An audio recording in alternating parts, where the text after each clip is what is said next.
Ladies and gentlemen, welcome back to another episode of ENags versus the NFL, where I'm going to give you my picks for every slate of games in week 3. I'm not in my normal setup. I'm at my girlfriend's place right now, and today I'm joined by my lovely girlfriend Elizabeth with the Collinsworth slide in. We love it.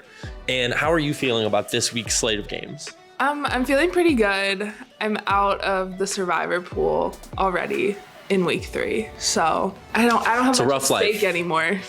Yeah, so now we're just gonna see how well she does at predicting the game. So we're kind of gonna hop into it. Apologies again for the lighting. It's not great, but we make it work.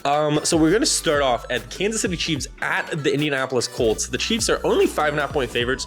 This feels like the rattiest line I've ever seen in my entire life. The only guy out is going to be Butker. I know Shaquille Leonard is out. Yannick Ngakoue, I think, is also out. So that's kind of big for the Colts. But to me, I feel like the Chiefs should win this game by roughly 28 points, if not more. So I'm a little shocked that the line is so small. So it makes me feel like it's a bit of a rat line, but I'm still going to take it. I'm going to take Chiefs minus 5.5 and the Chiefs money line. What about you? Chiefs. Chiefs minus 5 and Chiefs winning? Sure. On to the next one. Moving on to game 2 of the week. It is the Detroit Lions at the Minnesota Vikings. The Lions have a laundry list of injuries. Seems like a lot of guys are questionable. Jonah Jackson being the only guy out. That's kind of big. Andrew Booth and Harrison Smith both out. Eric Kendricks is going to be questionable. I think another rat line to me. I think the Vikings should win and cover this. I think the Lions are a great story. I'm not sure how good of a football team they actually are yet, but I do think that they're going to keep it close. So I'm going to take the Vikings to win and the Lions to cover the 6. What about you, lovely girlfriend? I have a big soft spot in my heart for the Lions. Okay. We went to a Bengals-Lions game last year. So I'm going to go with the Lions. Lions to win and to cover? Sure.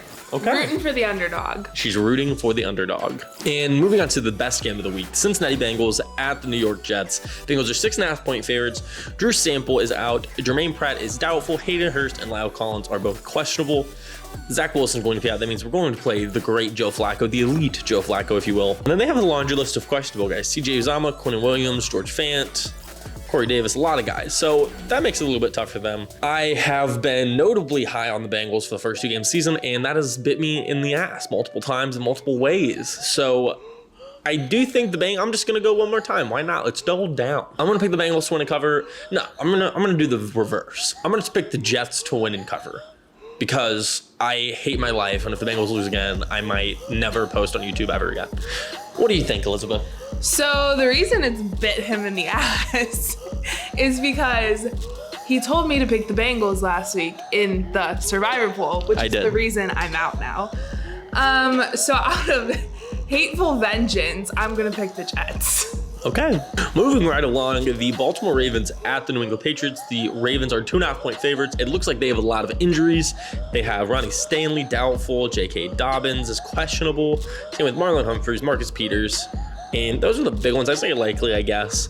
And for the Patriots, no huge injuries, really. Most of them are questionable, so I assume most of them will play. This one's a tough one for me. I feel like New England's going to get up for this game, but I feel like the Ravens are really good this year. So 2.5-point favorites is kind of interesting to me. I don't know why they're that low of favorites. I would have thought it would have been way more than that, but I'm going to take the Ravens to win and cover. I think they win by more than 2.5 somewhat easily. I'm just not sold on this Patriots offense. I think their defense could be good, but I'm not sold on that offense at all. Kicking it over to my partner. What about you? I hate the Patriots, so I'm going to take the Ravens. Okay, I like it. Moving along to the stink fest of the week, we have the Houston Texans at the Chicago Bears. Chicago Bears are 2.5-point favorites. This might be the ugliest game you'll see all season. I'm not sure how the Bears are 2.5-point favorites, if I'm being honest. I don't know if they're worse than the Texans, but I'm going to say that they are. I'm going to pick the Texans to win and cover here. I just don't think the Bears are good at all. I don't really trust Justin Fields at this point, just because I don't think the Bears offense trusts him. They're not really letting him throw the ball, and I think if you're going to Texans, I don't think is the place to do that. I like their DBs. So I'm going to pick the Texans to win and cover. I think I'm going to go for the Texans. I really don't have a good reason. It's just what I'm feeling. I like it. Sometimes that's even better because I haven't been great this season and I think I know stuff. Interesting one in Carolina. We have the Saints at the Panthers at 2.5-point favorite. Goes to the Saints. And Jameis Winston is dealing with like a fractured back and a potentially messed up ankle too, which is kind of insane if you ask me. But besides that, Alvin Kamara is questionable, same with Ryan Ramczyk and Taysom Hill and Marcus May. That's a pretty big injury list for them. And the Panthers, Deontay Jackson is out, or questionable, along with Stanley, what a name. Stanley Thomas Oliver.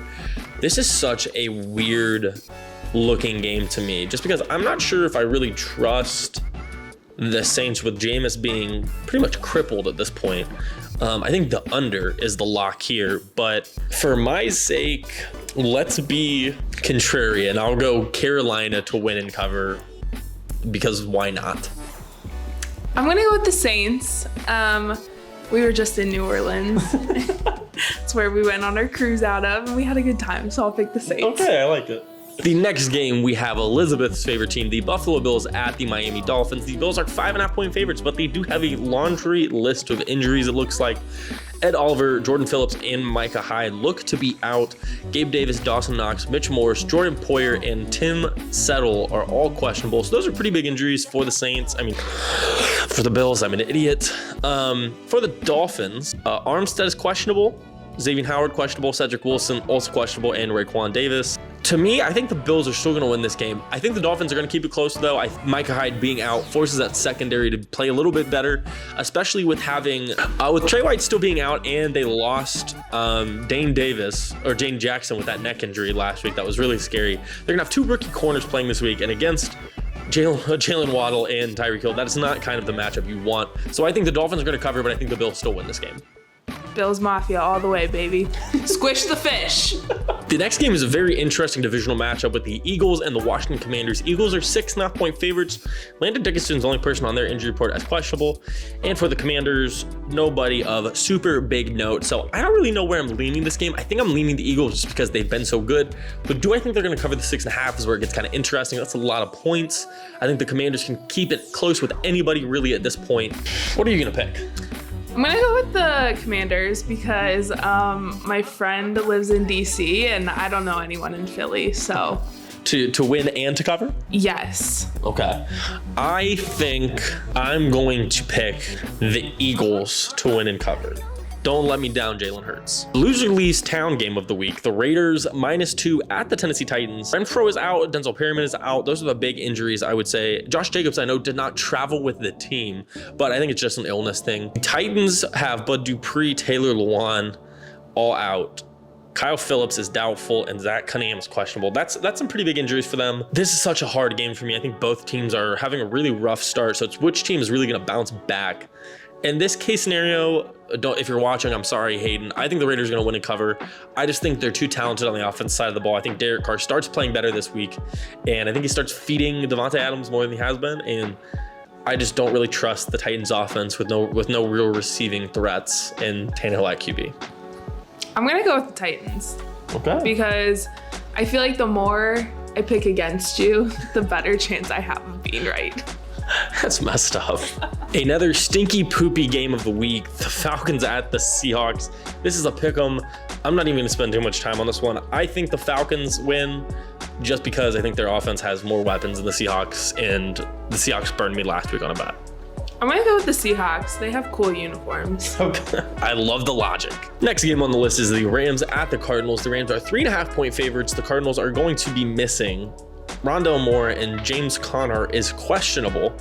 The Rams are going to be missing Van Jefferson, Brian Allen, David Long Jr., and Kobe Durant. So this is a tough game. I'm not sure if the Rams are as good as advertised, and I'm not sure if the Cardinals are either. They kind of not won on a fluke. They had a great comeback last week, but that's not sustainable if they're going to try to do that a lot. I think the Rams are going to win and cover. I just think they're the better team at this point. I'm going to pick the Cardinals because Eli picked the Rams. It's not a bad logic. Moving right along, we have the Jacksonville Jaguars at the LA Chargers -3. Justin Herbert seems to be questionable with his rib injury, so that's going to be kind of interesting to see. We're not going to know right now if he's going to play or not. JC Jackson and Corey Lindsey are doubtful for them too, which is big. Keenan Allen, Donald Parham are both questionable at run with Trey Pipkins, and the Jags only have Shaquille Griffin out. I've been a Jag stan the last 2 years. I'm going to pick the Jags when they cover this. I think if Justin Herbert's out, that's a huge key in their offense, and I think Trevor Lawrence could start cooking. So I'm gonna tell you you're wrong. Every time he picks the Jags, they lose. Evidenced by my survivor pool last year when he told me to pick the Jags and I got out then too. So really moral of the story is I need to stop listening to him for the survivor pool, but I'm gonna pick the Chargers because the Jags always lose. Just so everybody knows, she did pick the Titans week 1 and they lost. So just want to put that out there. Next game is basically a pick-em. We have the Packers at the Buccaneers. Buccaneers are -1. Sammy Watkins is out. Bakhtiari, Randall Cobb, Mercedes Lewis, Christian Watson are all questionable for the Packers. And for the Buccaneers, Chris Godwin is out. I know Mike Evans is suspended for the game. Donovan Smith, Cade Otton are both doubtful. Leonard Fournette, Russell Gage, Julio Jones, Denzel Perryman are all questionable.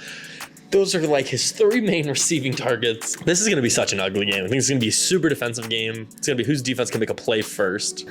I'm going to go with the Buccaneers. I think their defense is a little bit better. I really don't trust Aaron Rodgers' receivers, so I think that makes it kind of easy to me. I'm going to go with the Packers because I really hate Tom Brady. Valid choice. The Bills' injury report is looking rough.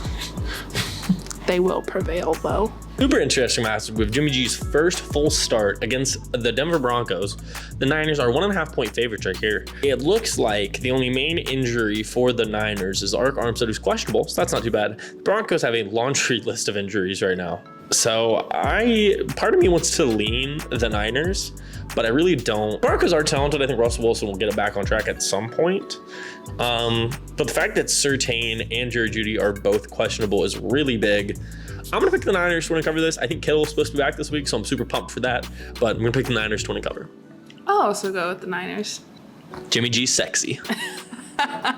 Final game is Monday Night Football. The Dallas Cowboys at the New York Giants. Only -1. There's no injury report. It's going to be Cooper Rush versus Daniel Jones. A barn burner if I've ever heard of one. I'm going to pick the Giants. I just think they're probably the better team. They're healthier. And I think Cooper Rush's magic wore off last week against the Bengals. I'm going to pick the Cowboys. Yeehaw. And that is it, ladies and gentlemen. Week 3 pick'em in the books. Thank you to my lovely girlfriend for joining me and being my co-host for ENags in the NFL. How was it? It was a pleasure. Hopefully I did a better job than you. I doubt it. And that's going to be it for this one, guys. I hope you enjoyed. And until next time, peace out and stay safe.